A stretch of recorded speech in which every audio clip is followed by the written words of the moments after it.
I'm backing up my truck, I'm gonna hook it up, loading up my boat with all my gear. I've been working hard all week, trying to make ends meet, spending time wishing I was fishing. Well, Terry Wickstrom wants to take you fishing. Gather up your gear and come along. Well, Terry Wickstrom wants to take you fishing. This is Terry Wickstrom. Join Karen Cullum, Greg Claggio, and me as we take you to some of our favorite fishing spots from Colorado to Minnesota, the Arctic Circle to Central America and beyond. As we revisit episodes of Mountain States Fishing and Angling Adventures Television on the best of fishing with Terry Wickstrom.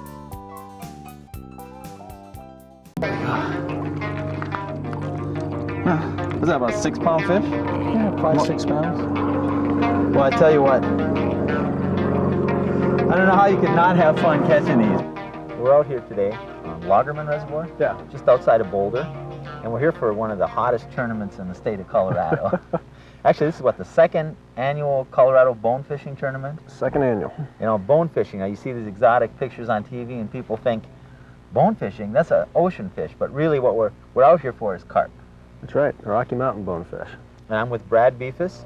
In fact, you and I did a television show last year on fly fishing for carp, and you've written a book on it. But today, it's tournament time. That's right. This is sponsored by Trout Unlimited. The West Denver Trout Unlimited chapter sponsors this event. And it's open to everybody. Yeah, open to anybody. The only rules are it's all fly fishing, practicing catch and release, just like we'd promote trout fishing with fly rods and whatnot, and kind of all the things that Trout Unlimited is working for in their conservation efforts.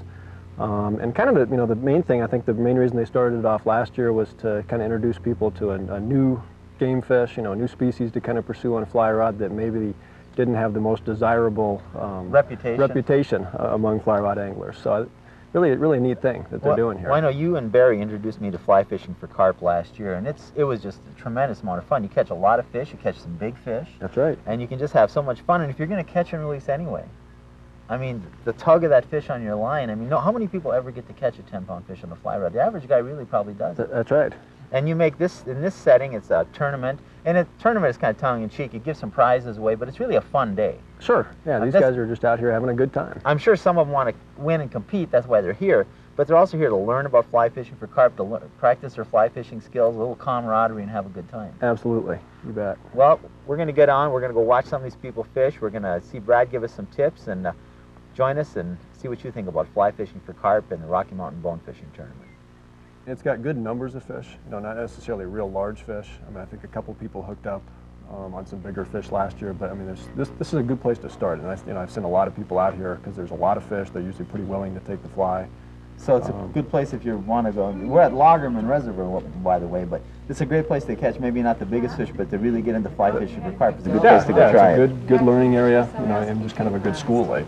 Just a good place to come out and get some success with them. Have some luck catching them, so you're not getting frustrated. Now, will the people here be using a variety of flies? Most of them using like the Clouser nymph, like we showed them before in the other show. Yeah, the Clouser nymph usually works pretty well out here, and then a lot of the last year, especially if the water's got a little color, which I haven't been down to check it out yet since I got here, but I think black usually works pretty good, or a real dark brown. Some of the guys were fishing beadhead patterns, and actually a stonefly nymph last year I think was one of the patterns that was catching quite a few fish. Yes, it was. Yeah. Mostly nymphs, you figure? Yeah, most of it's going to be nymphs, and I think especially with the weather we've had the last couple of days, where it's been a little cooler and we've had quite a bit of rain.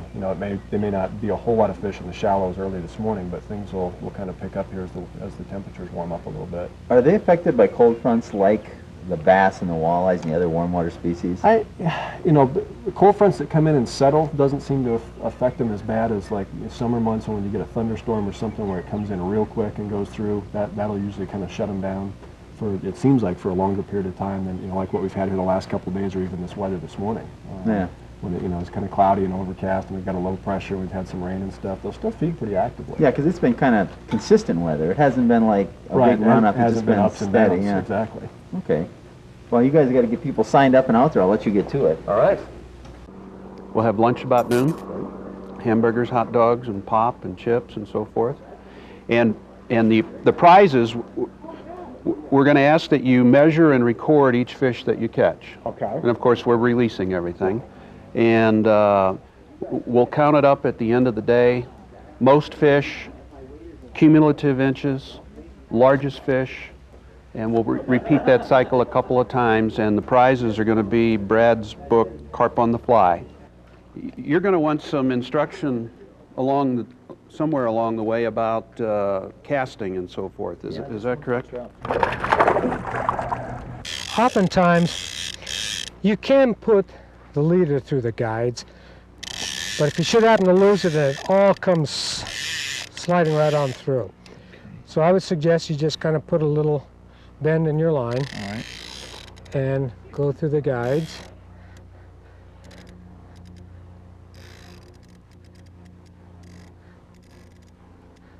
And sometimes if you let go of it, it kind of makes a loop here and you don't lose everything that you've done so far. That's a good tip.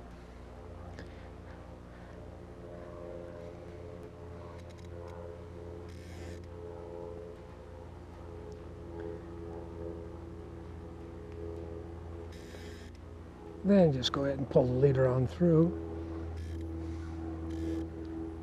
There we go. Yeah, kind of saves everything you've done. Now if you notice, your leader, how it has all the little coils in it, that will work against you. So to do that, just kind of put a little tension on it and stretch this out. As you're moving this way, it causes a little bit of friction, a little heat, and kind of straightens that all out so that when you do make the cast, that the fly and leader lands in a straight line, rather than a bunch of curves or gets tangled on itself. But then, and if you find that it's not straight as you want it, then you just kind of, just kind of stretch it a wee bit. There we go.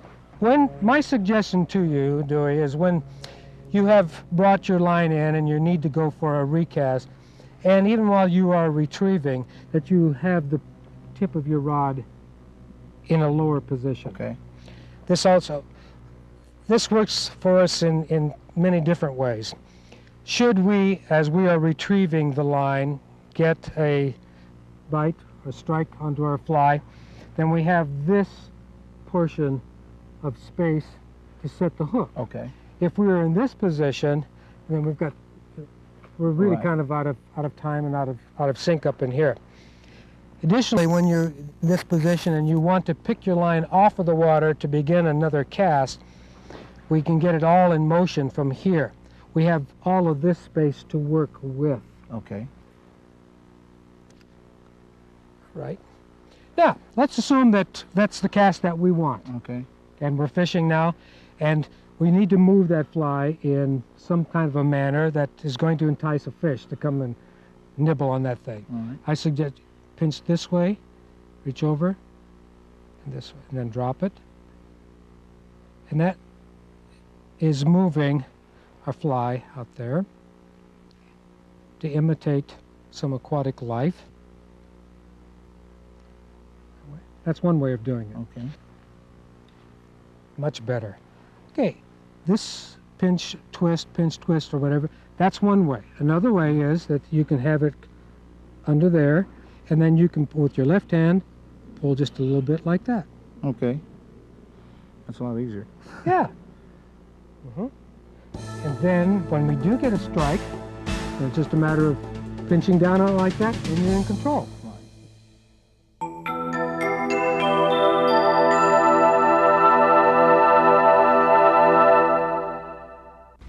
Everybody's out fishing the tournament, including Brad. But before we join them on the water and maybe see if we can get a fish ourselves, let me take you back to when Barry Reynolds and Brad and myself did some carp fishing last summer, just before their book came out, Carp on the Fly.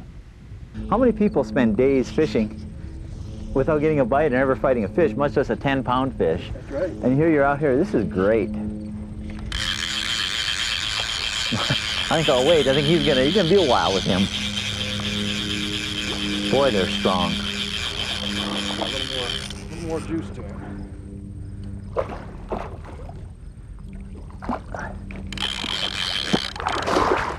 They always make one turn when I go to grab them.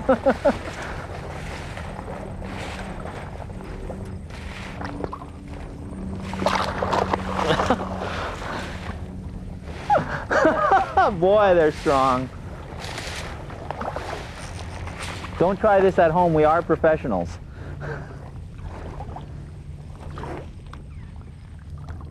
There we go. Boy, I don't know, but that fish has got to be pushing, what, 8, 9 pounds? Yeah, it's probably 8. You got a pair of, where's the, you got a pair of. Hinge of his mouth there. There we go. You know, get out and enjoy this. I mean, this is so much fun.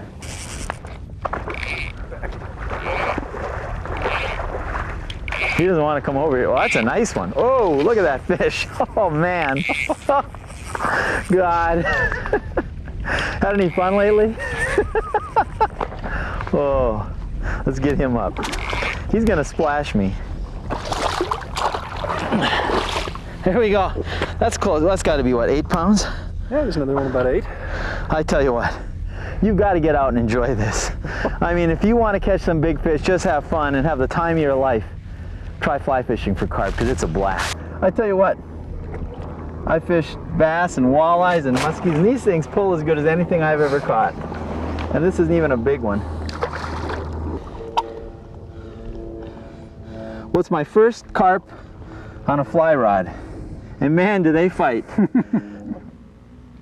You know, Brad, you're one of the co-authors of the book Carp on the Fly, and it's a book that I read. The book, you guys gave me a copy the last time we were out, and last time we did the show, actually, the book wasn't ready yet. Right, yeah, And we're still in the works. And it's out now, and you introduced me to, actually, before the book was out, to Carp on the Fly, and it's just so much fun. Tell what inspired the book, and tell us a little bit about it. You know, a lot of it was again, these fish haven't had a real great reputation as a fly rod fish. A lot of people have kind of looked at them as, again, this quote-unquote trash fish, and it just wasn't the purest fly rod thing to be out there pursuing. And Barry and myself, my co-author of the book, you know, we've been not really necessarily going out pursuing these fish, you know, just the carp, but you'd be out fishing for bass and panfish and other species of fish, and things maybe be a little slow, and you know, you start messing around with them, and we started catching some pretty big fish, and they're pretty darn exciting on a fly rod. Oh, they pull. I mean, the few I've caught on a fly rod have just pulled like a truck. Oh yeah, they'll give you a good tussle. They really are, and they're an intelligent fish. Absolutely. Probably in terms of freshwater fish, I think probably one of the most intelligent fish and toughest fish that I've pursued with a fly rod. Oh, they really are. When, you know, the thing is, what you talked about, they're an opportunity. You might be out, you may drive 100 miles to go fishing, and the fish aren't biting. Well, you can always go catch some carp and save the trip. That's right. Or if you have 2 hours after work, we all live near ponds or creeks or rivers that have carp in them. And here's an opportunity where you can go out and fish for a couple hours and actually catch some big fish. You're exactly right. And there's a lot to be said for that. You know, I'd say just about everybody, you know, that I've talked to has a place within 5 or 10 minutes of their house where they know where there's some carp. If I wanted to get started fly fishing for carp and I knew nothing about it, do I have to go out and buy some special equipment? No, not really. I mean, if you fly fished a little bit already and you have some equipment, generally just your standard trout rod and reel, floating line. Most of what we talk about in the book is sight fishing for these fish, which is, I mean, a very intriguing part, and you got a little taste of that when we did the last show on carp. Right. So your standard trout equipment's going to work fine. You're looking at basically trout leaders, maybe a little bit heavier than what you'd normally use for trout, and many of your standard trout flies are going to work for them. In fact, one fly I know you use a lot is the Clouser swimming nymph. That's what we used last time. And what are some of the other flies you use?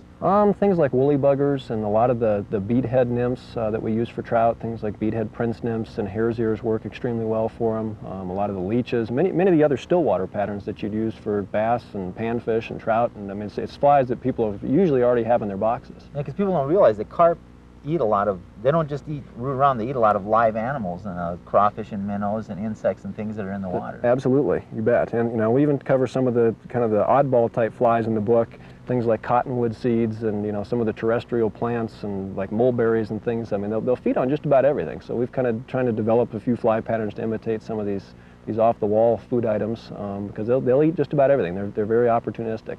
Well, I know my limited experience in fly fishing carp to this point has been just really a blast. And I recommend anybody get out and give it a try. And if you want to seriously pursue it and have some fun, get a copy of the book. I mean, it's just great. It's well done. It really helps you get started in understanding how to fly fish for carp. Where would people get the book at? It's available. Just about every bookstore has got it. Any of the fly fishing specialty stores in the area here handle the book. Well, including yours. You might as well give a plug. Yeah, at Front Range Anglers in Boulder, Colorado. We have plenty of them available. So. You have a phone number? Yeah, it's area code 303-494-1375. Get out and try fly fishing for carp. Get a copy of the book, and it's just a wonderful experience. Add it to your fishing opportunities. You'll enjoy it.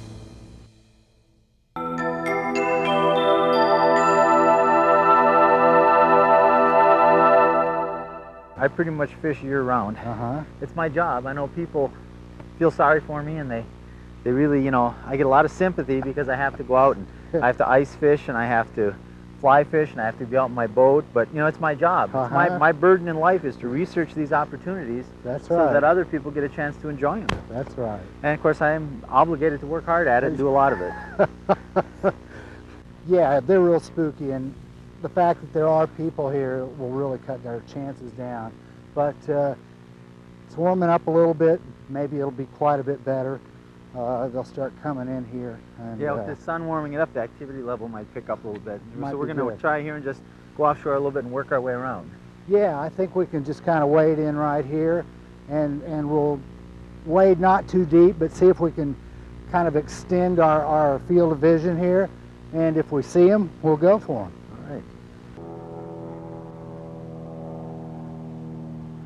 All right. There's one. Good for you. All right, all right. Oh, get him on your reel. All right, oh.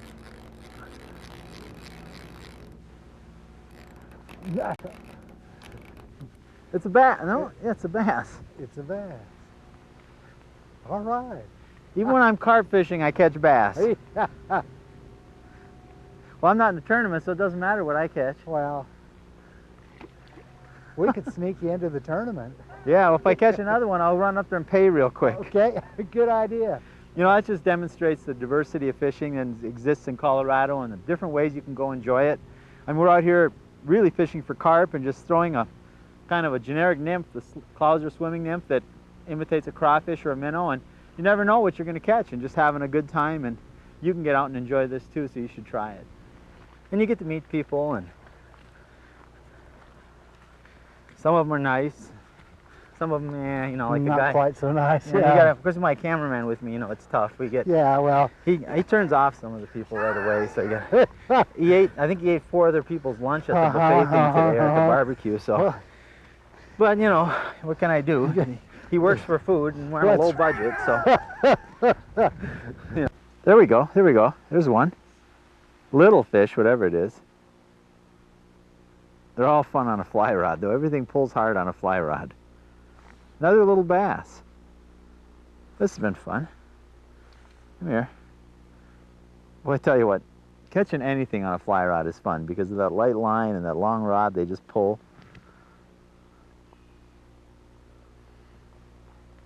Come here.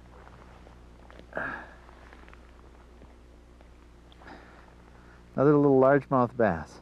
Fishing for carp, catching largemouth bass.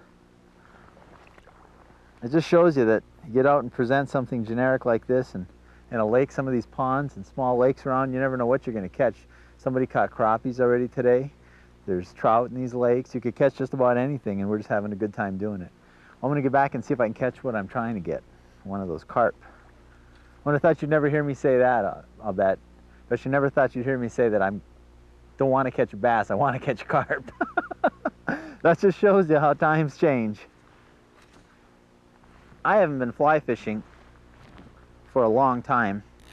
I'm fairly new to it, but it sure is a fun way to fish. Growing up as a bass tournament fisherman and doing a lot of walleye tournaments and things, I didn't do a lot of fly fishing, but I've added it to my the way I fish lately and the last few years, and I really enjoy it. It's just it's another tool. I'm not just a fly fisherman or just a bass fisherman. I try to use the right tools to catch whatever fish or whatever the situation is. And here we're trying to get some carp. We're actually here for the second annual Rocky Mountain Bonefishing tournament. They compare carp to like bone fishing because you do a lot of sight fishing, we've had a little bad weather and the water's a little murky, so it's been kind of blind casting today. So we're just catching whatever we can. In fact, I've caught more bass than I have carp today. There we go.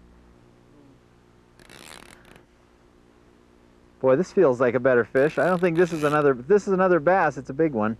Hope maybe it's finally a carp. I haven't got to see it yet. It's pulling good. Well, whatever it is, it's pulling like a truck.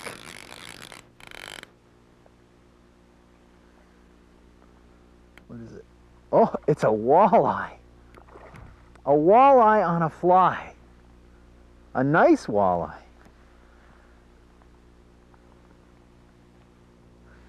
It's about a 20-inch walleye. I should take them home for dinner because walleyes taste so great. But we're here fishing for carp, and we got some more fishing to do, and I have any place to keep him, so I'm going to let him go. So this one will be swimming around for you to come out and catch in this reservoir.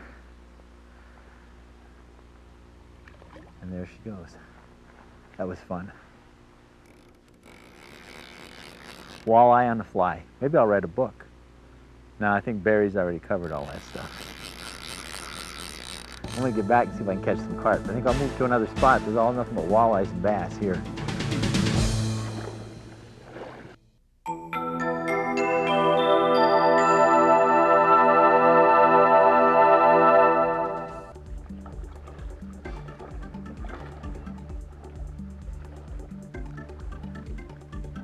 Well, I hope you enjoyed joining us on Lagerman Reservoir for the second annual Rocky Mountain Bonefishing Tournament. The weather kind of shut the carp fishing down, so we didn't get nearly as many carp as we hoped, although we did get some.